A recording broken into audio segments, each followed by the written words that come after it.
I'm going to have a small piece to introduce everybody. I'm going to turn it over to Paul Casper, who's our city engineer. He's going to do the presentation. In the back, we have Johnny Price. He's assistant city engineer. He's our drainage guru. We also have Eric Zaragoza. He's in the room somewhere. He's our environmental services manager. Solid waste, brush and bulky, streets and drainage departments report to him. And then I have Rob Willis, who's our streets and drainage supervisor, also here. We're going to first start off. Paul's going to talk a little bit about the storm, some of the cleanup that we had, just some numbers that just to throw out there. Solid waste and the brush and bulky guys in a week's time picked over 1,100 tons of material up. On Saturday after the event, we picked up about 420 tons alone in Wheeler Ridge. We had about 20 public works staff that were on the ground that Saturday and on Memorial Day cutting trees and hauling them to the front. Normally that's something we don't do, but this wasn't normal time, so we had staff that was actually cutting trees off houses and hauling that material to the front for the trucks to pick up. So we have 10 brush and bulky trucks that were running, plus we had additional dump trucks. We had 4 trucks from Brazos Valley Recycling that was helping on Saturday, and then we had 4 or 5 trucks from College Station that was helping. So we moved a lot of material that Saturday. So Paul's going to talk a little bit about, this is a map that we put together with some help of other folks here in the city and with folks over at the CEOC on the tornado damage, and then also some areas where we had flooding. Paul? Thanks, Jason. So the color coding on here, this area that I zoomed into is Wheeler Ridge. If you see the circular dots, and the color coding is an internal code of whether or not we picked up, cleared the garbage, if you will, that's been brought out to the road, reported from flooding at that particular location, or whether we've gone out and done a flooding assessment. So that's what the circles mean. So usually those are, someone has either called us or input on our website, which we had a website form filling out, okay, did you flood? If so, where'd it come from? How deep was it? Type of information. We may have inputted some also as we saw them driving around town. We did a damage, kind of a windshield damage assessment driving around looking. But to zoom in on Wheeler Ridge, before I do that, I'll kind of explain those colors. The path of the tornado was sort of like this. So here's Highway 6 running over here. You've got FM 158 or Boonville over here. Wheeler Ridge, nestled here, the entrance off of Briarcrest there. And so it proceeded this way through Wheeler Ridge, actually got a house or two and damaged to Miramont, and I think went across 1179 and kind of went up in the air. And I think we even had reporting of it coming back down by Coulter Airfield, so it kind of dissipated by the time it reached that far north. Just to zoom in, the color codings that we had on here, I think my recollection was red. If you found, so like this red parcel here, we listed it as completely damaged or destroyed, I think is the right term that FEMA used. The orange was major damage, the yellow was minor damage, and affected was the green. So maybe if they had, limbs blown and it caused some shingles to get the shovel, but it really didn't cause any leaking in the house or something like that, that's probably what the green was.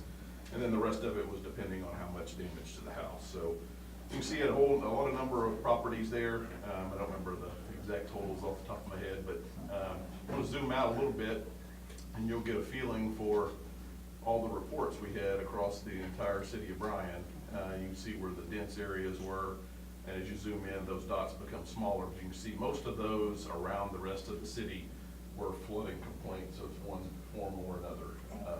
Whether it came in from the street, from the backyards, from a creek that it may be adjacent to, those were all different sources and different complaints we had around town. So just a little snapshot of what occurred on the 26th of May. So before I'm going to switch off of this and move on to our presentation of the day, which is about capital improvements. So if there's any questions about this before I leave. I'll make a comment. I live in Pacific Park, and we were blessed with the tornado missed our 4 houses down, put us in this roof deck. As I say that, put me in proximity to where everything, we got to witness our city at work. Not only did you do a lot of work there to do the things you described, but I think you did it with respect, and you and your staff are to be commended. Did a tremendous amount of work in what really is a short period of time, and I think I could say they did it with compassion, and our police and fire as well. We should be proud of our city.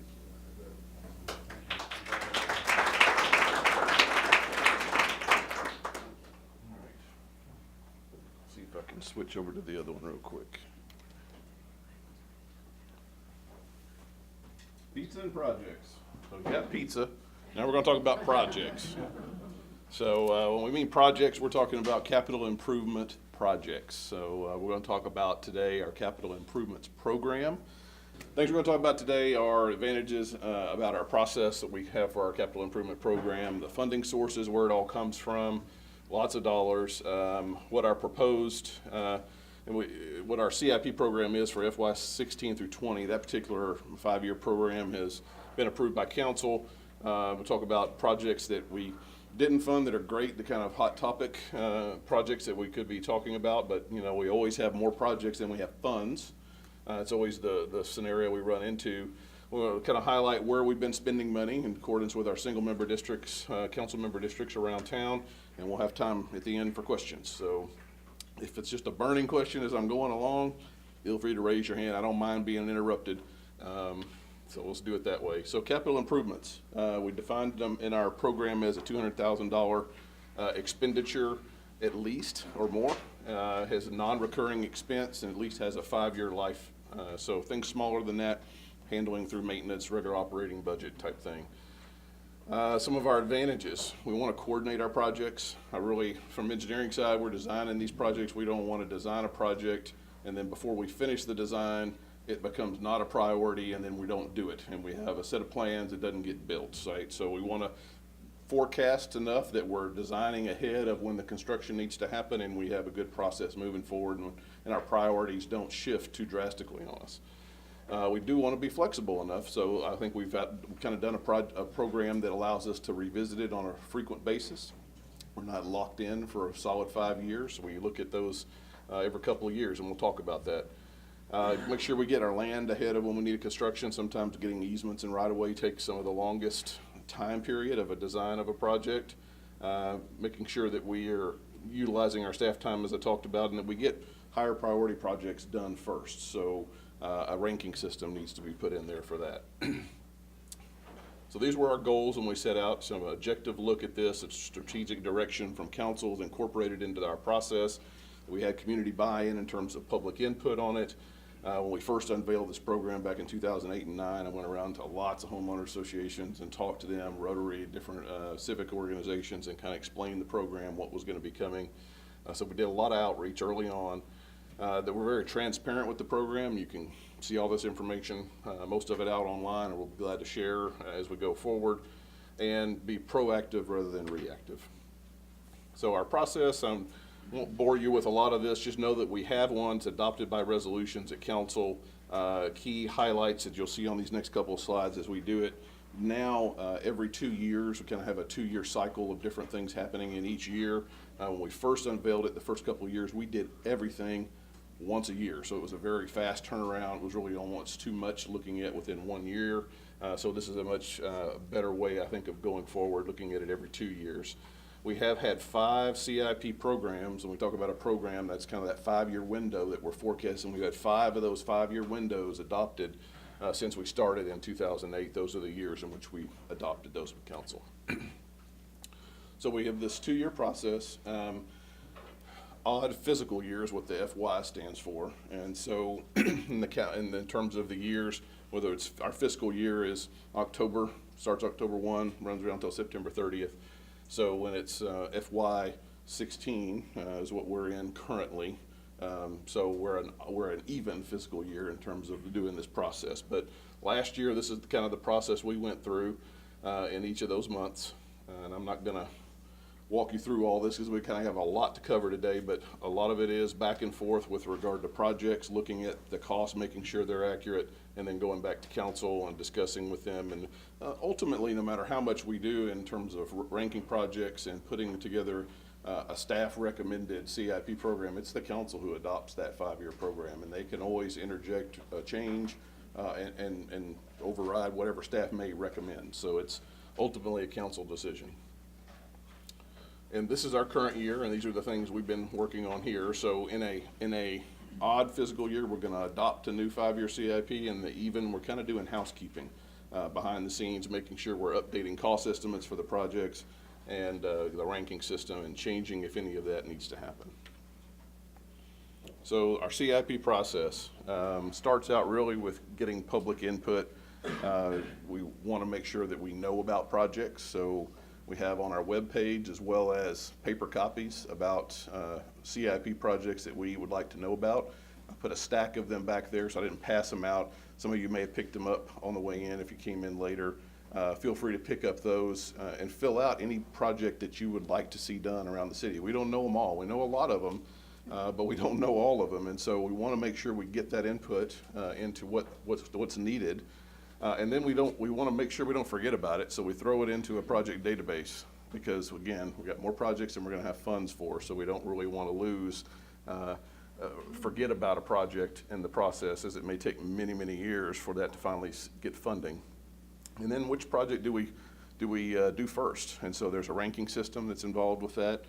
And so we get a prioritized list of projects, and then we have to hit this one, which is the biggest one, is the financial reality. That's when, say, I've got all these projects and I got this much money, and so which one of those projects is going to go into to be funded, to be the lucky ones, and so the financial reality aspect of it. So this is the ranking criteria that we have adopted. These blue criteria at the top were really areas of emphasis from our council. They weight 60 points out of our 100-point score, if our 6% score, if you will, for our scoring or ranking. They are image, infrastructure, growth, and health and public safety. 20 points go to citizen input and survey. So if we get a lot of input on a particular project, it's going to get a lot more scoring here than maybe one where we got one request or support for. And then these are more goals related to things like external funding. Do we have a grant for the project that would make it maybe score higher? Do we have positive or negatives with regard to our budget? If we have to fund a bunch more firemen for a new fire station, that could be a negative in terms of the score versus it's going to reduce staff because we can automate and do something with this CIP. That's positive, so that goes there.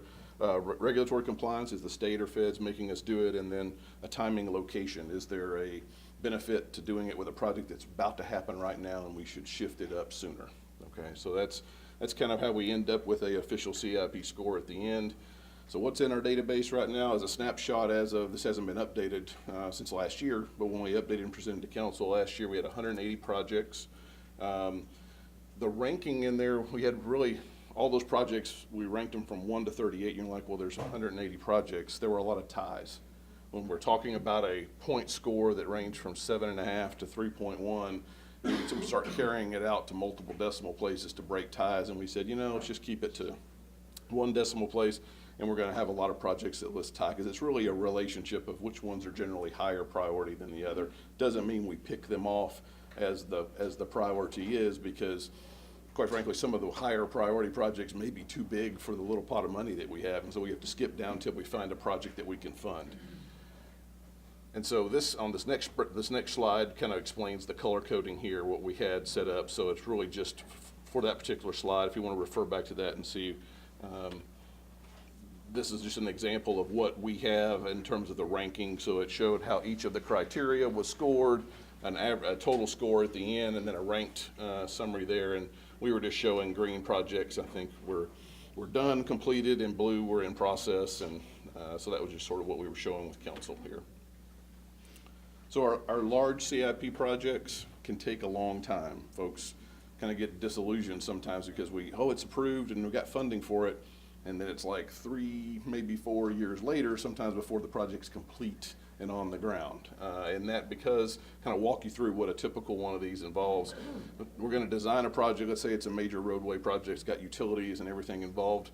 It could take us easily 12 to 15 months to do that. If we have land acquisition involved, we have to get so far down the design before we can start the land acquisition, so another possibly a year there. We bid the project, we may have utilities that have to be relocated, private or public. That can take a few more months, and then usually those projects of that magnitude take at least a year. Some of the ones we currently have going on are 18 months, 2 years, so they can even take longer.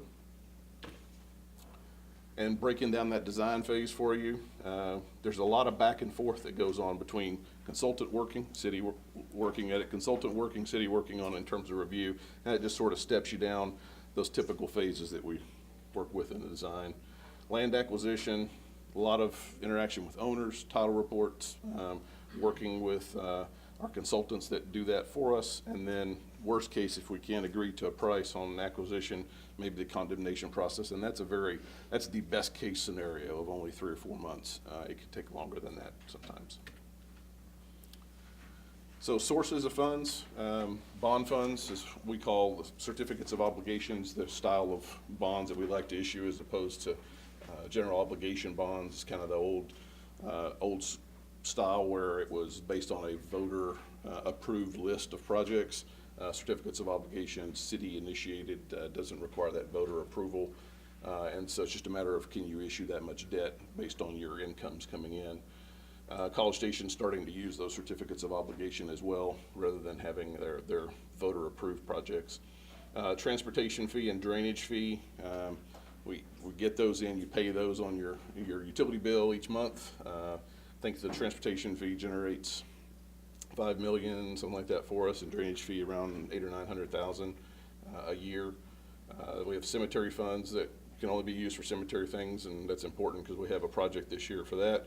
And then we have water and sewer that may get pulled in terms of their operating funds or their bond issuance certificates of obligation to support a CIP project. So what do we use the bond funds for? It could be used for really any of those. It's the most flexible in terms of our funding sources. There's not really a restriction on what it can't be used for, really anything that's publicly owned. Transportation fee is more restrictive. We really can only do street maintenance, street-related reconstructions, and traffic signals. We're not able to do sidewalks with it. So surprisingly enough, if we have sidewalks, we have to use some of those bond funds for those. Drainage fee, our facilities and studies is what it's used for typically.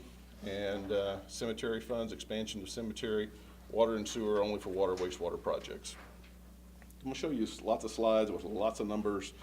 If it's okay with y'all, I'm not gonna read the number, I'm just gonna talk about the project and kind of move things along that way. So we've got, you can see the funds up here. What we were walking through in this presentation is basically in order of our fund sources. So this was FY14 debt issuance and existing bonds that we had left over from previous years. When we finished out a project, it came in under budget. Maybe there was $50,000 here, $100,000 there, and you cobble those together and you've got some extra that need to get spent. We want to spend those oldest ones first. And so that's kind of a picture of what we were going to spend those funds on. Old Hearn Wilkes project we'll talk about here in a minute. West 28th Street project we'll also talk about. Fire Station 2. We were buying new fire trucks. St. Joseph area improvements. I've got another slide to talk about it. 26th Street as well, and 17th Street sidewalks. I don't have a slide, I don't think, for it, but it's a project basically from Highway 21 down to Muckleroy, putting sidewalks on one side of that roadway. What are the numbers in blue? Those were the ranking, I believe, that we had in the prioritization list, so you can kind of see generally they were highly ranked projects that were being done. The picture over to the right is a picture of 28th Street under construction. Right now we're in the process finally of putting down the concrete pavement. It's been a year plus project of relocating all of the utility that needed to be done, some overhead as well as I'll replace a lot of underground. And I'll have a slide that talks a little more about that here in a second.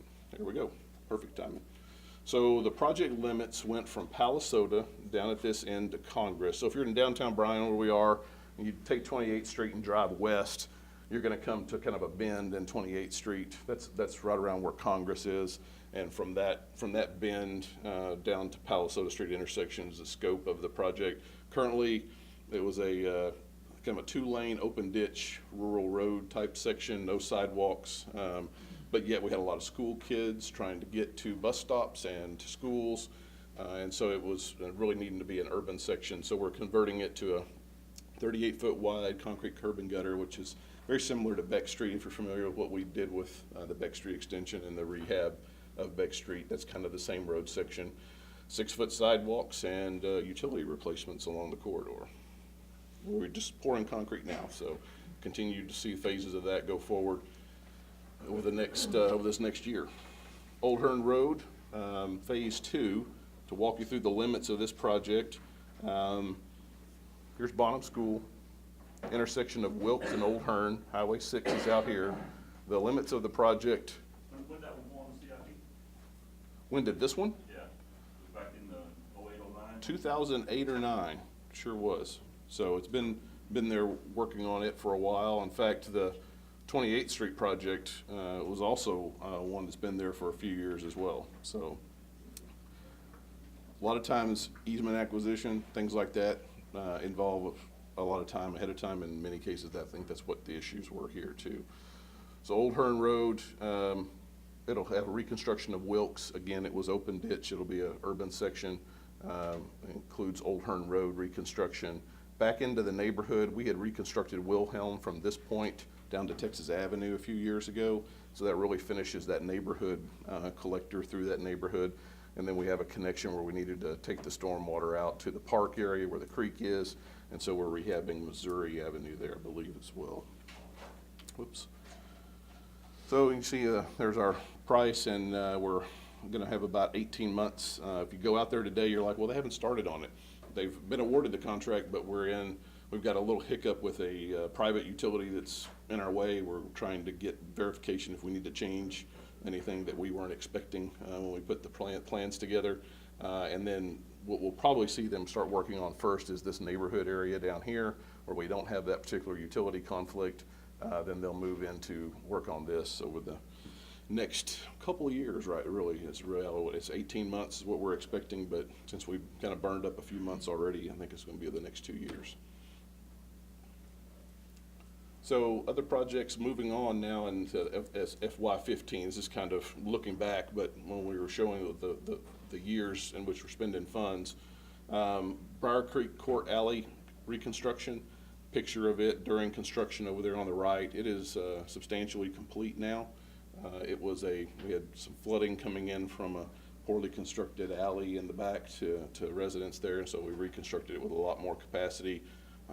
My understanding is it did really well with the last rainfall, so we're real happy about that. You'll see in each one of the years, and I won't talk more about it except for here is street maintenance.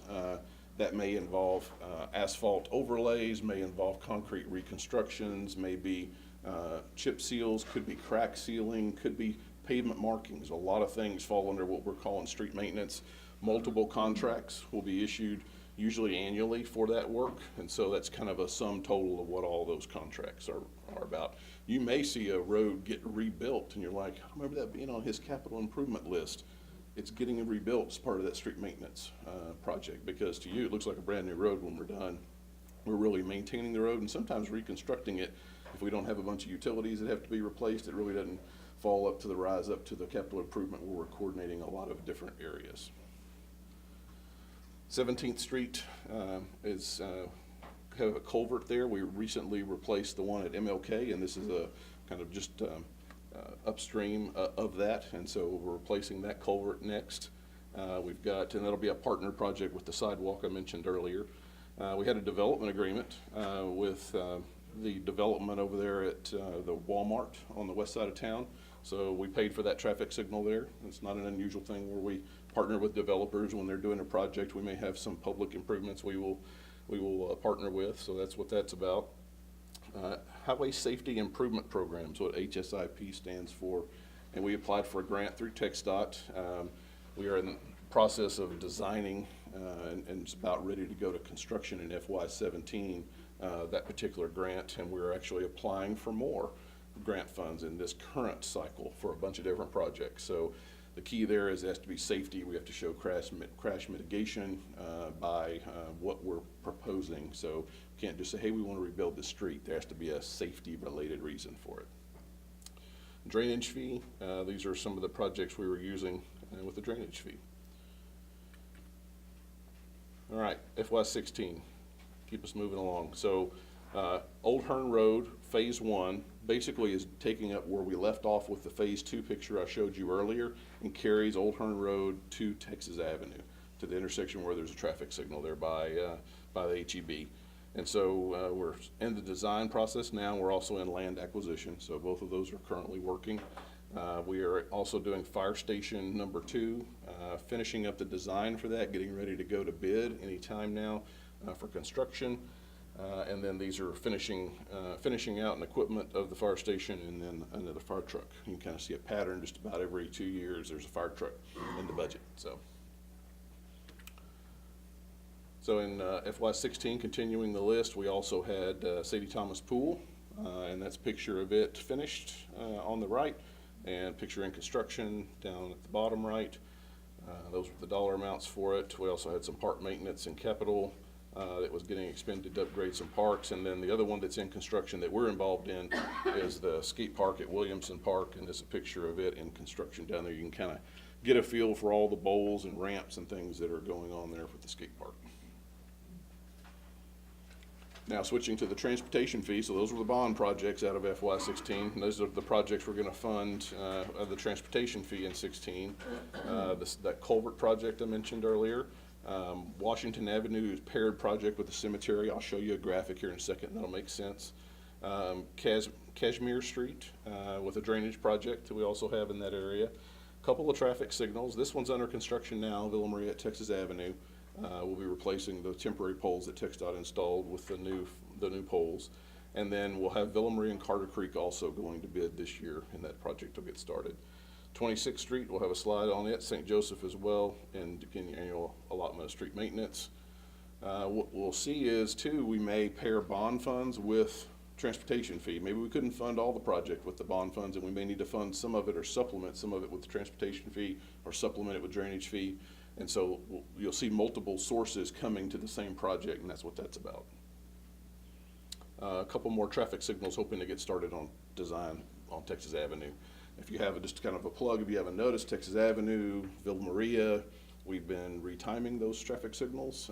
We had someone give us those new timings, and they are much more efficient. So not every time you drive those roads will you get green progression all the way. I would say that, but more than not, you should get traffic progression. I was able to drive the last 2 days all the way from College Station to Bryan and vice versa. I think I stopped once, and I think it was around Villa Maria where I stopped. So hitting all the greens. Let's see, Apple Creek. This little side lot channel and some erosion stabilization. It's currently under construction. If we drove down Apple Creek, it'd be behind the houses. Kind of hard to see, but we've got that project under construction as well. And looking at a slope stabilization where somebody's backyard fence is fallen off into the creek, and looking at stabilizing that channel where we have a drainage easement on it. Many times we run into channels where we don't have drainage easements, and it's the lot owner owns the center of the channel, and it's their responsibility on maintenance. Here's a cemetery expansion. So we've got the existing city cemetery here, Texas Avenue located here, Highway 21 up here. So this Washington Avenue comes here, and it does a really severe hard bend as it connects into the old curtain alignment there. With the cemetery expansion, we'll be straightening that curve out through the project, and that triangle that's kind of left over be available for some development and also used by the cemetery there. So this project's got its own set of funds, can't use for anything else, but we are funding the street portion out of the transportation fee. St. Joseph Hospital improvements. I know the graphic is small, it's just really long and hard to show on there, so I'll just kind of orient you. We've got Villa Maria located here, 29th Street, St. Joseph Hospital. Their new ER was built down Memorial, and that's the intersection of 29th and Memorial. At both of those intersections, we have a right turn lane proposed. Both of those intersections, new traffic signal installations, and sidewalk connecting the two. There's a turn lane here also as an approach into Memorial, and that's important because really the focus was the reconstruction of Memorial. The intersection, the paving itself out on 29th will be rebuilt so that we can take the dip out that you experience if you've ever gone that way through there. We're going to have ambulances traveling, already do now, and we're trying to take that dip out of there so it's a much smoother approach since their ER entrance is off of Memorial now for the ambulances.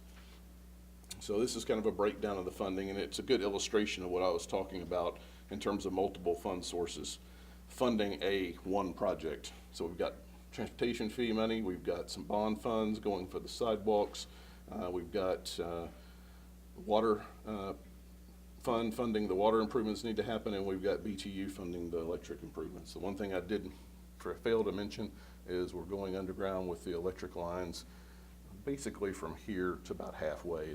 The part of the other section has already been, some parts of that are underground. I think this middle section is underground, and it needs to be underground on both ends. So. West 26th Street. There's a picture of it today. It's a real pretty tree-lined section if you haven't driven it west of downtown Bryan. If you want to drive it now, be prepared. It's bumpy. It's an old road, needs to be reconstructed, and so we're finally getting around doing it. This is another project that's been in the making for a number of years. This one was not because of easements, it was because we had the project 2008 timeframe. Funding kind of became a tight thing during the tight fiscal years around 2010, and so weren't sure how we were going to be able to fund it. It was originally going to be a maintenance project. Now it's being funded finally a few years later. So talking about a 400-day working contract, so about 20 months. It's a long project, and it is a long linear project as well. Starts really downtown to orient you is off to the right. So it'll pick up where we left off with our downtown improvements around Parker. We'll continue that all the way down 26th Street to Brazos. And it includes every side street from 27th Street by the railroad tracks to William Joe Bryan. So there's a number of city blocks there that's part of that project, and hence its large cost and long time frame there. But one thing we're really doing with this project is preserving the tree line canopy. So there will be sections of the road where it's narrower maybe than normal. We didn't want to disturb the trees. The sidewalks that'll be installed will be behind the trees. So we're kind of preserving that root zone of the trees, the drip line, so that hopefully they will survive the whole process. It does not include underground electric, but we are setting up the ability for those lines to be relocated underground later. We'll have some conduits and things put in. Fire Station 2 relocation is an active project, soon to bid. Orient you with this little map here. We've got Texas Avenue running here, and I think it's Mitchell Street and Lawrence. If you know where the, mental block. There's a little restaurant there, Nikki's and something, I think, on one side, and it's not Twin City Mission. Goodwill, thank you. Goodwill's on the other corner. And so if you take that street, it'll lead back to the blocks that we have here from Maloney to Cabot. Where's the existing fire station? It's a few blocks this direction towards Villa Maria off Delwood, Cabot and Delwood. Moving it a few blocks. That's a good question. So fire department asked for it to be relocated further north along Texas Avenue for their response times. I don't have the results of that. We just kind of go off of their request of we're going to go build this thing, but my understanding is they look at their response times from their fire station to the furthest point, and they want to keep those within a certain minute. I don't know if it's 7 minutes, 8 minutes, 10 minutes, whatever it is. And so it affects their response times with how they were shifting things around, is my understanding. So a few blocks? it makes a big difference. And I think the other facility was really small and was not able to have many folks in that facility. So this is an expansion as well. I think it includes a quartermaster facility for them, so they have, I think, for all the fire stations, they can actually check things out from that. I was just Marilyn? gonna add that it is very small, they can't get a ladder truck in it, and for your insurance that you pay on your homes and businesses, they actually, the ISO rating it's called, whoever does that actually tells us where we need to have our fire stations to get you the lowest insurance rates possible. So a few blocks can make a big difference. Plus, the station is old and really small. All right, so this is just a little schematic of what it will look like from a distance there. Orient here, the fire trucks will pull through, exit going this way, and they will have a fire-only exit straight to Texas Avenue, kind of like a private drive that will come out to Texas Avenue, right adjacent to the old Holiday Inn. I don't know what it's called now. That's right up there by post office. So kind of orient where that comes out. So continuing down, we've got the highway safety improvement projects that we talked about. And lumped in there is we're having to pay our local share of about 116, could be a little bit more, to leverage $1 million plus of federal funds. But that's not all the project. It also includes federal funds and state funds that are solely dedicated to the project at 100% match. Depends whether it's on TxDOT right away or whether it's on our city streets. Some of the highlights are about 4 or 5 traffic signals at various locations, including South College and Villa Maria will be one of those that gets replaced. 29th and Texas, right out in front of this building, was another one that'll be replaced. The road project that's included in that is Finfeather Road, and so it's includes resurfacing of Finfeather, and then we're going to restripe it. It's not going to be 4 lanes anymore. It'll be a 3-lane road section, not unlike what we've done with 29th Street, South College, and some others. And by doing that, we're able to put bike lanes on it. And so we will have a first really good, solid bike connection from Texas A&M campus, West Campus, straight into downtown Bryan along that stretch. And so coordinating with College Station and A&M to make that little stretch that they have back to FMB Road happen as well. So that project scheduled to bid in spring of 2017 as a TxDOT project, and take at least a year, I think, to have those get constructed. Some more traffic signals, and moving along, we've got sidewalk design. These sidewalk projects have been on the list since I think the inception of the ZIP program. They kind of been the kicked down the road can for a long time. They kind of ranked high, but could never kept making the funding, and so these are hopefully going to stick in terms of funding in 17 and constructing, I think, in 18. We've also got design of South College is actually going on now. We've funded it early through a reimbursement resolution, and really the reason why is we received a TAP grant, which is a Transportation Alternatives Program grant from TxDOT for sidewalks along South College, and that's from Villa Maria all the way south, from Villa Maria to Hensel Park area. And there'll be a really wide path on the Hensel Park side, and then you'll have 6-foot sidewalks on both sides, kind of the rest of the way up to Villa Maria. So we had a city project that was already about to happen. It's scheduled for funding in FY18 to reconstruct South College from Villa Maria to Sulphur Springs. Like, why Sulphur Springs? Well, that's where our maintenance ends and TxDOT's begin. So it becomes a TxDOT road at Sulphur Springs all the way to University Drive. It's spur 308 if you want to look on the official map. So spur 308 used to go all the way to downtown Bryan. We took over that section years ago as part of a trade where we gave them Villa Maria. It used to be a city road through town. It became all of FM 1179. So a little history there.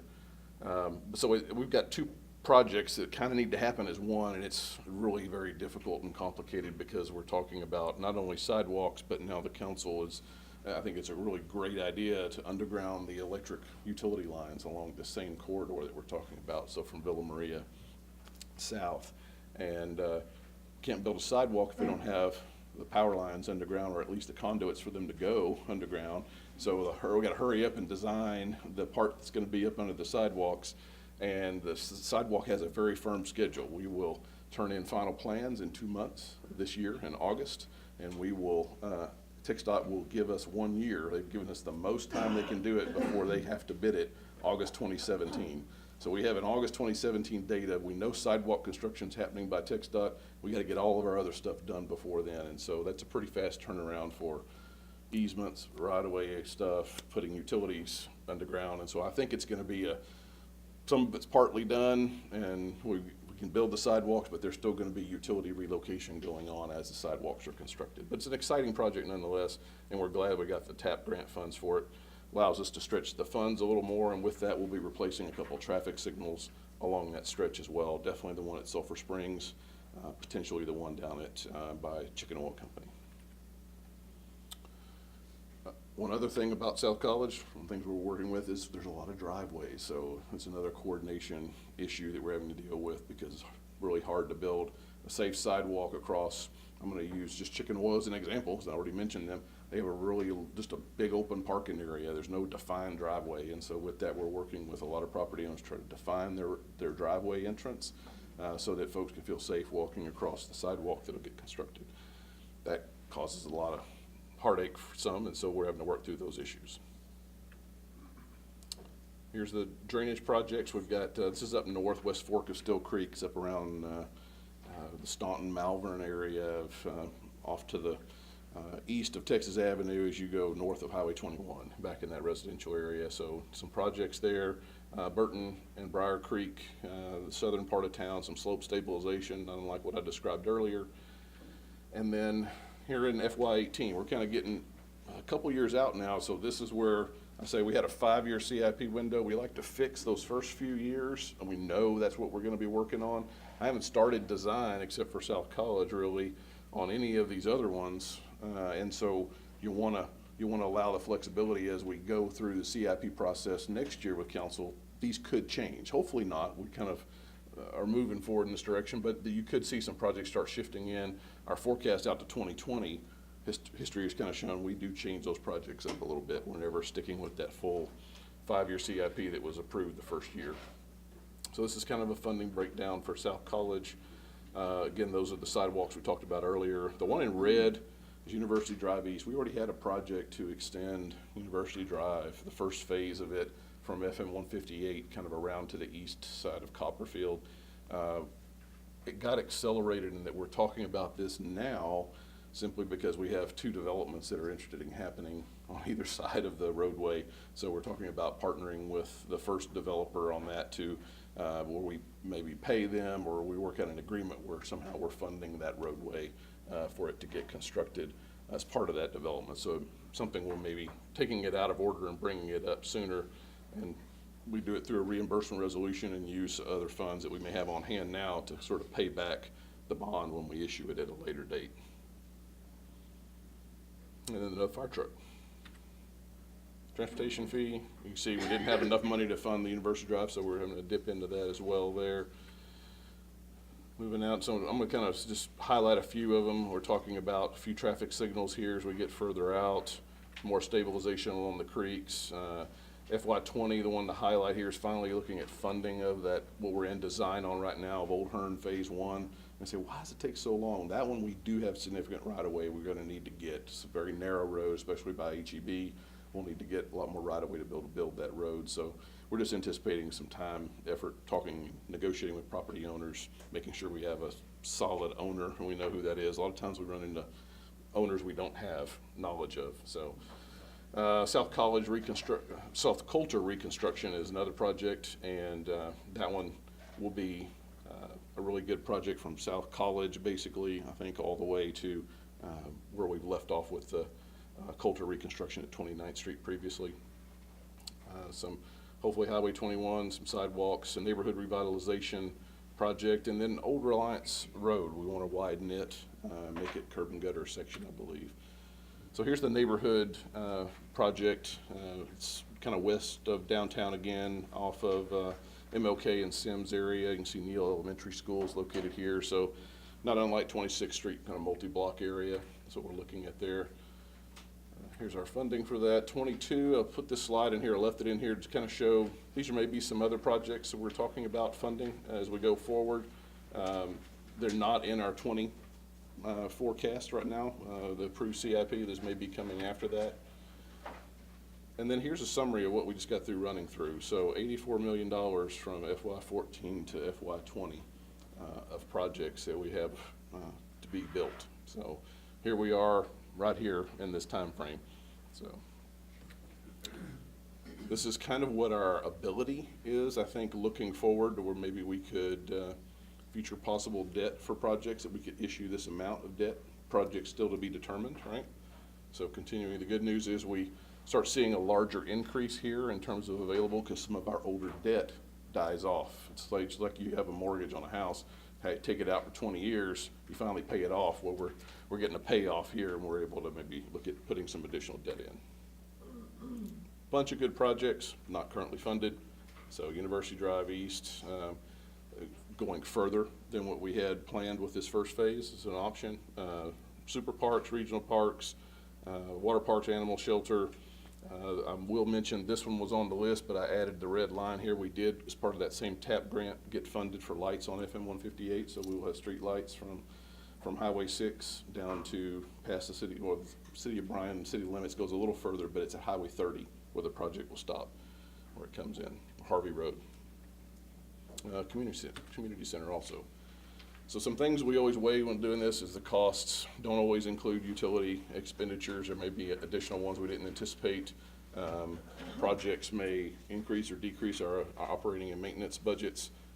And, you know, if we have a project, for instance, University Drive, where we're maybe get some revenue off of it from taxes and in the future of the project developing residential and commercial around it, for the result of our investment, we have to consider those that may be helping ranking the project. And water services BTU, those considerations. For instance, South College, we had that project and BTU sort of got asked at the end to bring their lines underground. That really wasn't part of their forecasted expenditures. So I'm going to run through these last slides. There's a bunch of numbers. What I wanted to show you is kind of how that all sums up. So the years we're talking about is 2008 to 15. So this is actual completed expenditures of projects for those years. You can see how it's broke down. This is by single member district. So 1, 2, 3, 4, 5, and then the total over there of 127 million over those years. You can see how that breaks down. Similar setup for drainage projects, for street maintenance activities. And then here's kind of the overall snapshot for the actual completed totals. I think at the right over there, 153 million. Question for you. Yes. What does that acronym SMD stand for? Single member district. So for our city council districts, that's what it stands for. You bet. So expected expenditures. This is looking forward now from 2016 to 2020. Okay. This is what we just got through covering. It's kind of how that summarizes by district. So you can see where the expenditures are. Looks like maybe District 2's got the higher amounts, kind of then pretty equal across the other single member districts, looks like. So tax revenue brought in by each of those single member districts in terms of the tax base. So you can see that kind of that taxable value there is what that's not the amount brought into the city. That would be great if it were, but that's the value that then gets taxed, okay? And so you can kind of see where those are coming from. And I'm going to end the presentation with letting you know there's a lot of information out on our website and through our geographic information system that's out there. You can get it on bryantx.gov. You can add a slash and do CIP. You can get to more information, or you can go, there's a direct link off of the main page. It has projects, infrastructure projects, and you can get to information such as particular types of projects. You can get down to the exact project like we were talking about earlier. It gives information about who to contact at the city. It'll give you a link to a map. This little image down here at the bottom is what if you were to go to the GIS portal that's there for the projects. You can then zoom into any part of the city and click on the shape that's there, and it'll tell you information about that project. So if you're curious, you're driving by and like, wonder what they're doing there. GIS is a great way to do that, because then you can remember I drove by at that intersection, go see what it is. You don't have to shuffle through everything. So I'd suggest using the GIS for that. It's also got its own web page for new development, both residential and commercial. So if you're curious about what's going in there, you can get that same information off the GIS system as well. Does it give you when it's gonna be done? It has a expected completion date. Great. It does. Some of them may not have any, because we don't know yet. It's very early in the design. But if we're into construction of a contractor, we'll change it. And oh.